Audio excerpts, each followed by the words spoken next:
18वें लोकसभा चुनाव के बाद चल रहे पहले संसद सत्र में एक के बाद एक काफी हंगामे देखने को मिल रहे हैं। विपक्ष लगातार केंद्र सरकार पर निशाना साध रहा है।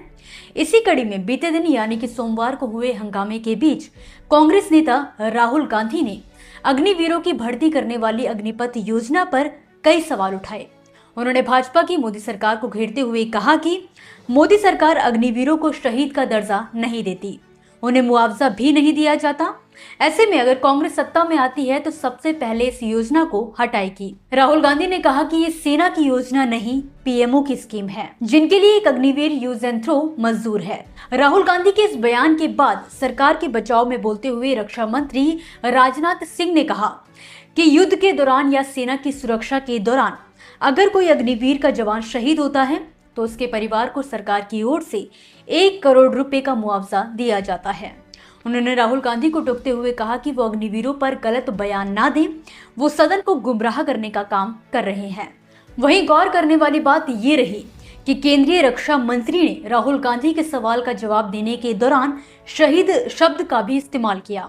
उन्होंने अपने जवाब में कहीं भी ये नहीं कहा कि शहीद होने के बाद अग्निवीर को शहीद का दर्जा नहीं दिया जाता।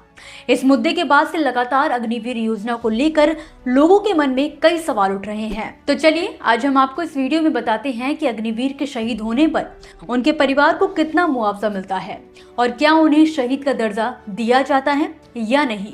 दरअसल 14 जून 2022 को मोदी सरकार ने सशस्त्र बलों में सैनिकों की भर्ती के लिए अग्निपथ योजना की घोषणा की थी और भर्ती के लिए 17.5 से लेकर 21 वर्ष की आयु तय की थी, जिसके तहत पहले प्रवेश में सेना ने 2 बैचों में 40,000 अग्निवीरों को शामिल किया। पहला बैच दिसंबर की पहली छमाही तक और बाकियों को दूसरे बैच में फरवरी 2023 की पहली छमाही तक शामिल किया गया। इसमें शामिल होने वाले युवाओं को अग्निवीर कहा जाता है। अग्निपथ स्कीम के तहत भारतीय थल सेना, वायु और नौसेना में अग्निवीरों को प्रशिक्षण अवधि सहित 4 साल के लिए भर्ती किया जाता है।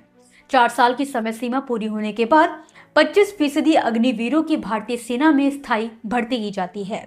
अग्निवीरों को पहले साल करीब 4,76,000 रुपए का पैकेज मिलता है। इसमें चौथे साल में लगभग 6,92,000 रुपए का इजाफा होता है। हर अग्निवीर को अपने मासिक वेतन का 30% का योगदान सेवा निधि के रूप में देना होता है। वहीं इतनी ही राशि का योगदान सरकार भी देती है। ऐसे में जब कोई अग्निवीर जंग में शहीद हो जाता है तो उसके परिवार को 48 लाख रुपए गैर अंशदायी बीमा और 44 लाख रुपए बतौर अनुग्रह राशि के तौर पर दिए जाते हैं। इसके अलावा अग्निवीर और सरकार की ओर से जमा की गई सेवा निधि की राशि भी मुआवजे में शामिल की जाती है। वहीं अगर सेवा के दौरान कोई अग्निवीर अपंगता का शिकार हो जाता है तो चिकित्सा अधिकारियों द्वारा निर्धारित दिव्यांगता के प्रतिशत के आधार पर उसे मुआवजा दिया जाता है। इसी के साथ आपको ये जानकारी कैसी लगी हमें कमेंट बॉक्स में कमेंट करके जरूर बताएं। साथ ही वीडियो पसंद आने पर लाइक और शेयर करना बिल्कुल ना भूलें।